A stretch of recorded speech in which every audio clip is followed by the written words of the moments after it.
방송통신심의위원회가 CTS의 차별금지법 관련 방송에 대해 법정 제재 주의 결정을 내렸습니다. 관련 소식 잠시 후에 전해드리겠습니다. 기독 언론의 차별금지법 보도를 놓고 방심위가 내린 결정에 대해 교계가 우려의 목소리를 내고 있습니다. 종교계 등은 언론과 종교의 자유를 침해한 것이라고 주장했습니다. 4년에 한 번 직분자들의 재신임 투표를 실시하는 교회가 있습니다. 직분자들에게는 도전을, 성도들에게는 소통의 기회를 제공하고 있는데요. 관련 소식 취재했습니다.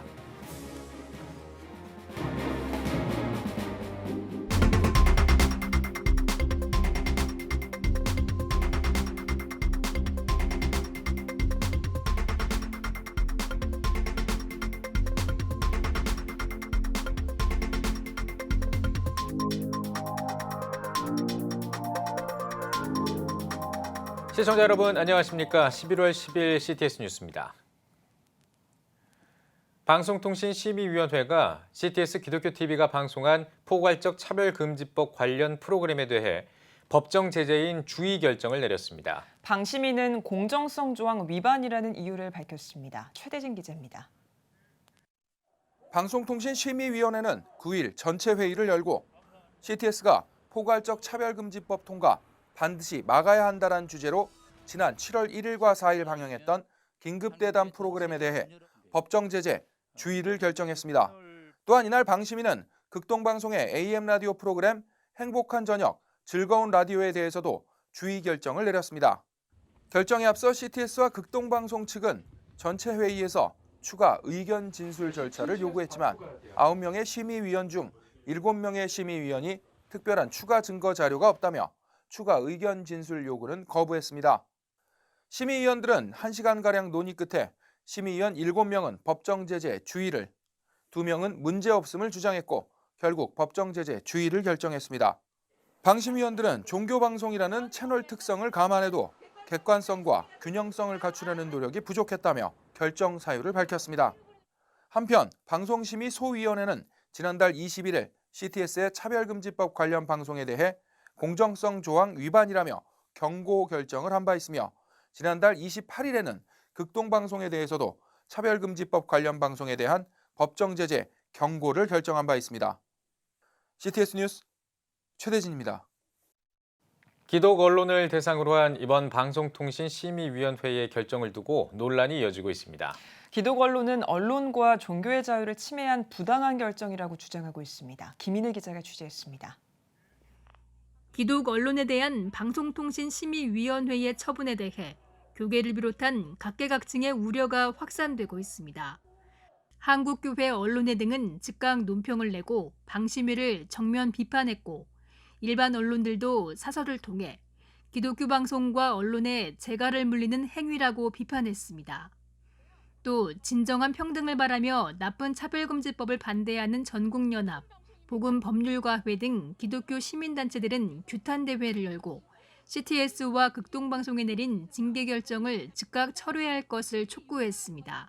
가장 중요한 것은 진실입니다. 그래서 이 진실을 제대로 알리고 그런데 이것이 공정성을 해쳤다? 이런 이유로 이런 처분을 내렸습니다. 심사위원들이 이 부분에 대한 정확한 그런 지식이 없습니다. 이들은 오히려 방심위 다수 위원들이 사실상 차별금지법이 제정돼야 한다는 편향된 인식을 갖고 위험성을 알리려는 의견을 통제하고 있다고 주장했습니다. 공정성과 객관성을 가져야 할 방심이야말로 오히려 차별금지법 제정을 옹호하는 입장에서 이에 반대하는 언론을 통제하기 위해 극동방송과 CTS를 제재하는 결정을 내린 것이 아닌지 엄중히 묻지 않을 수 없다. 언론 관계자들은 방심위 결정이 가진 법률상의 문제점을 지적했습니다. 종교방송은 편성에서 종교나 선교 등을 이유로 차별을 둘 수 있다고 명시한 방송심의 구조 예외 규정을 들어 CTS와 극동방송은 공정성을 위반하지 않았다는 겁니다. 선교를 목적으로 하는 종교방송은 공정성에서 제외되게 돼 있습니다. 여러분 생각해 보십시오. 동성애는 분명히 하나님께서 죄라고 말씀하셨고 동성애를 조장하는 차별금지법을 반대하는 것은 우리가 선교의 목적 아닙니까? 법조개혁식, 헌법상 보장된 종교의 자유, 언론의 자유 아래 보호받는 기독언론의 특수성을 전혀 고려하지 않은 부당한 결정이라며 노골적으로 특정 언론의 비판 기능을 약화시키겠다는 의도를 명백히 드러낸 것이라고 지적했습니다. 기독교 언론 매체의 보도는 언론의 자유뿐만 아니라 종교의 자유, 종교 분리의 원칙에 의해서 복합적으로 보호됩니다. 자, 이렇기 때문에 방송통신위원회 조치는 위헌임이 틀림없습니다. 한국교회의 권익과 성도 보호를 위해 최일선에 서 있는 기독언론. 이를 대상으로 제동을 거는 움직임에 대한 우려가 확산되고 있습니다. CTS 뉴스 김인혜입니다. 사람들이 교회를 등지게 하는 중요한 이유 중 하나는 일부 목사와 직분자들이 본이 되지 못한 모습을 보이기 때문이라는 목소리가 나오고 있습니다. 직분자들이 성도들로부터 재신임 투표를 자초하며 스스로를 돌아보는 교회가 있습니다. 박세현 기자가 다녀왔습니다. 경기도 광명시. 주일 예배 후 자리를 지키는 성도들. 예배위원이 투표를 요청합니다. 오늘은 교회 직분자들에 대한 성도들의 재신임 투표가 이루어지는 날. 19세 이상 등록 교인들은 모두 투표에 의무적으로 참석합니다. 목사를 비롯해 장로와 권사, 안수 집사까지 직분자들은 투표 결과에 따라 재신임 여부가 결정됩니다. 찬성이 과반 이상이면 재신임, 반대가 과반 이상이면 1년 후 다시 재신임을 묻게 되는 방식입니다. 제가 부역자 생활 때 여러 교회에 있었는데 가는 교회마다 목사님하고 장로님하고 분쟁이 있었습니다. 그래서 교회가 항상 시끄럽고 성도들이 많이 시험 들고 교회에서 떠나는 것을 봤습니다. 그래서 어떻게 하면 교회에 이런 일이 생기지 않고 은혜로운 교회를 만들까 고민하던 중에 내가 나중에 목회를 한다면 나는 교인들한테 4년마다 한 번씩 신임을 물어야 되겠다. 재신임 투표를 시작한 지 어느덧 20년. 효과는 기대 이상이었습니다. 평가를 받아야만 하는 직분자들이 보다 책임감을 가지고 직분을 감당하게 된 것. 또 성도들은 직분자들을 공정하게 평가할 수 있는 소통의 창구를 얻게 됐습니다. 37년 역사의 교회가 은혜 안에 세워져 나가는데 재신임 투표가 큰 힘이 됐다는 권영구 목사. 한국교회 전체에도 신뢰받는 직분자들이 오병이어처럼 늘어나길 바라는 마음입니다. 목사가 바르게 되고 장로님이 바르게 되면 그 교회 나오는 성도들의 영혼이 다 살잖아요. 교회의 목적이 뭡니까? 하나님을 기쁘게 하기 위한 거잖아요. 이게 이루려면 한국교회 모두가 이 일을 해야 된다고 생각을 합니다. 제 개인적인 생각으로는 한국교회가 4년마다 이렇게 신임투표를 한 번씩 했으면 좋겠습니다. 스스로 성찰하며 신뢰와 헌신을 바탕으로 사역을 이어나가는 오병이어 교회. 한국교회의 어려운 상황 가운데 잔잔한 소망을 주고 있습니다. CTS 뉴스 박세현입니다.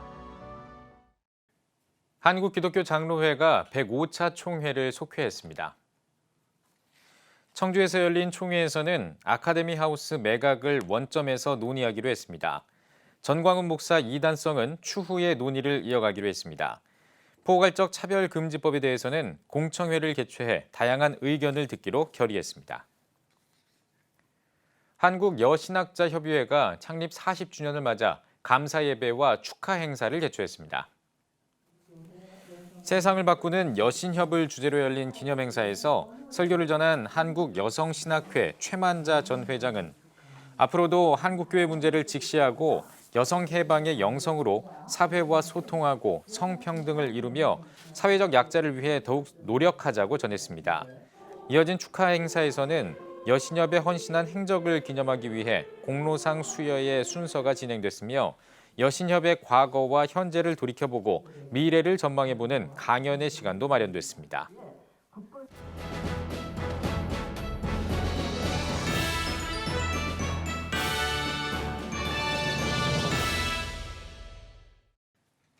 전국 각 지역별 네트워크 뉴스입니다. 청주 서문교회가 2020 기독교 변증 컨퍼런스를 개최했습니다. 어느 신이 참 하나님인가를 주제로 열린 컨퍼런스에서 청주 서문교회 박명용 목사는 도올 김용옥 교수가 말하는 신에 대해 살펴보고 정통 기독교 신앙의 탁월성을 설명했습니다. 우리의 신앙이나 교리를 비판할 때는 과연 우리가 우리 것이 맞는지도 한번 점검하고 그분의 이야기가 맞는지를 점검하고 비교 검토해 볼 필요가 있지 않겠습니까? 이제 그런 의미에서 오늘 강의를 마련했습니다. 이어 신천지 2단 옆차기의 저자 백상현 기자, 서울신학대학교 김성원 교수, 변증전도 연구소장 안환균 목사가 강사로 나서 신천지와 하나님의 교회, 여호와의 증인 등 한국교회가 2단으로 규정한 단체들의 신관과 기독교 신앙의 차이점에 대해 강의했습니다. 동창원 한빛교회가 입당 및 담임 목사 위임 감사 예배를 드렸습니다. 말씀을 전한 한빛교회 윤희구 원로 목사는 어렵고 힘들더라도 하나님을 바라보고 감사하는 교회와 성도들이 되길 바란다고 강조했습니다. 이어 김진 목사를 동창원 한빛교회 담임 목사로 위임했습니다. 입당식에서는 건축 상황 보고와 성전 봉헌 공포 등을 진행했습니다. 전주 재언교회가 원로 목사 추대와 담임 목사 취임 예배를 드렸습니다. 원로 목사로 추대된 임종학 목사는 지난 여정 동안 연약함과 미숙함으로 힘들고 어려울 때도 있었지만 돌아보니 감사의 제목들로 가득한 황홀한 삶이었다고 고백하며 감사 인사를 전했습니다. 또 재언교회 2대 담임 목사로 취임한 윤정현 목사는 성서 한국과 세계 선교의 비전을 선포했습니다. 경북 안동교회가 파송 선교사들과 함께 화상 금요기도회를 열었습니다. 기도회 현장에는 선교사를 후원하는 성도들이 참석했으며 이집트 등 11개 나라의 선교사들이 온라인으로 참여했습니다. 선교사님들이 함께 다 동참하는 건 처음 있는 일이죠. 직접 의미가 있는 시간이라고 생각이 듭니다.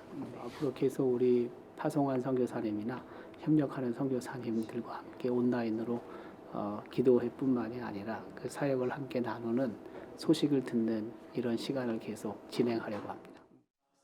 기도회에서는 선교사들의 사역 내용과 기도 제목 등을 소개하고 선교지를 위해 기도하는 시간을 가졌습니다. 예장 대신 경울노회가 99회 정기노회를 속개했습니다. 예장 대신 경울노회는 대명문화복지재단 원목실장 최창성 목사를 신임 노회장으로 추대하고 정정환 전 노회장에게 공로패를 전달했습니다. 이어 회무 처리를 통해 세부 안건 등을 논의했습니다. 성남시 기독교연합회가 50회 정기총회를 개최했습니다. 대표회장 성산교회 송상면 목사는 코로나로 교회의 책임과 사명을 멈춰선 안 된다며 영적 전투에서 최선을 다하는 교회가 되자고 전했습니다. 정기총회에선 하대원교회 홍환표 목사를 신임 회장으로 추대했습니다. 우리 성남 지역의 교회들이 화합되고 연합되어서 작은 교회 섬김과 코로나19로 많은 어려움을 겪고 있는 이 어려운 교회들을 돕는 그런 일들에 앞장서고자 합니다. 수원 광교에 있는 시은소 교회가 지역 주차난 해소를 위해 수원시와 주차장 공유 사업 업무 협약을 체결했습니다. 이번 업무 협약을 통해 시은소 교회는 내년 1월부터 월요일부터 토요일 오후 4시까지 교회 주차장을 개방하기로 해 시민들의 주차난 해소에 도움을 줄 것으로 기대됩니다. 지역사회와 더불어 성장하는 교회가 되기 위해서 금년 말까지 LED 교체와 CCTV를 추가를 하여 주민들이 보다 안전하고 편하게 주차할 수 있는 공간을 준비하고 있습니다. 시은소교회 김철승 목사는 주차장뿐만 아니라 시민단체들이 여러 공연을 개최할 수 있도록 교회 본당을 개방하는 등 교회 시설을 사회 공공재로 활용하는 데 앞장서고 있습니다. 조이풀 인터내셔널 바이블 스쿨 집스가 서귀포 지역 성경과학역사 교실을 개설했습니다. 통합과 융합의 4차 산업혁명 시대를 맞아 크리스천 리더들을 육성하고 성경에 대한 이해를 돕기 위해 마련된 이번 교육과정에서는 성경 말씀을 바탕으로 관련 과학 이론과 역사적 사실들을 강의와 실습을 통해 4주간 통합 교육합니다. 또 집스는 중학교 이상 청소년 아이들을 위한 성경 과학 역사 교실 과정을 신설할 계획입니다.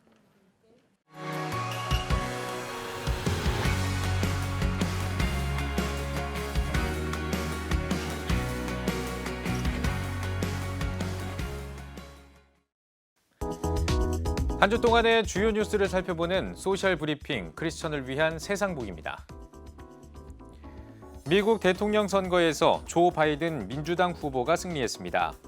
바이든은 펜실베니아 등 핵심 경합주에서의 접전 끝에 개표 5일째인 지난 8일 선거인단 과반을 확보하면서 미국의 46대 대통령으로 당선됐는데요. 상대 후보인 도널드 트럼프 공화당 후보가 대선 결과에 불복 입장을 밝히면서 당선인 확정까지 상당한 시간이 걸릴 것으로 보입니다. 독감에 걸리는 환자 10명 가운데 7명이 20대 이하인 것으로 나타났습니다.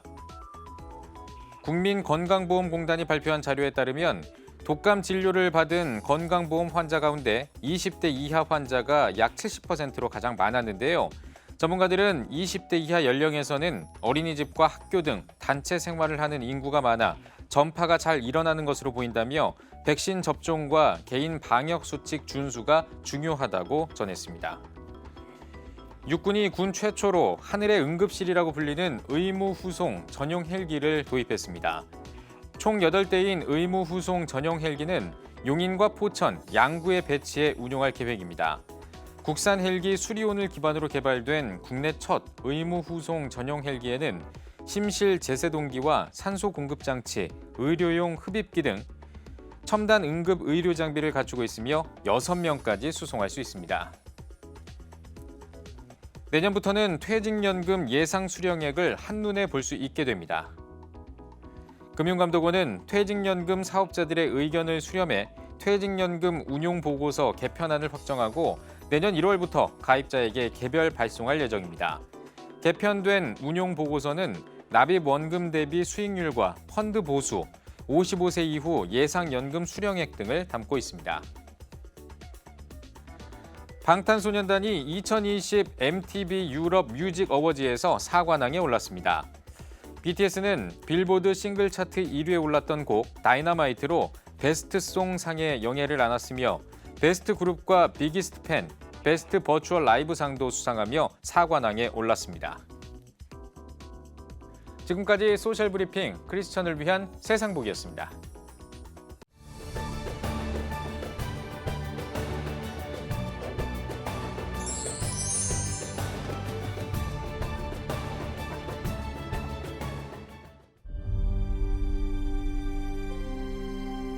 (2019년 3분기) 합계 출산율 역대 최저치인 0.88명.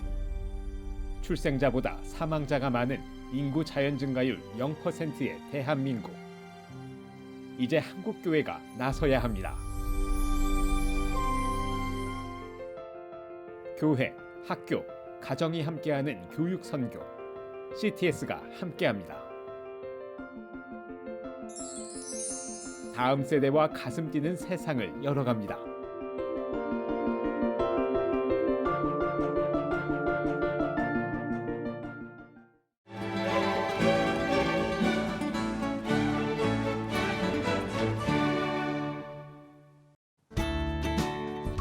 내일은 전국이 대체로 맑겠습니다.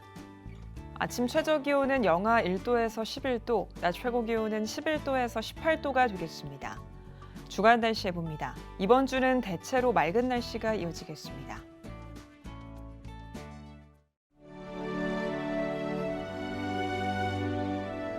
백만인 기도운동에 새롭게 참여하신 분들입니다.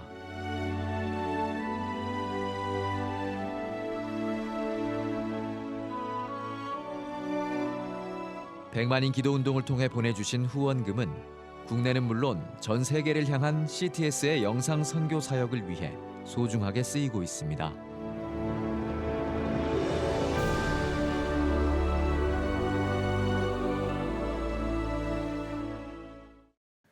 CTS 뉴스 오늘 순서 여기까지입니다. 시청해주신 여러분 고맙습니다.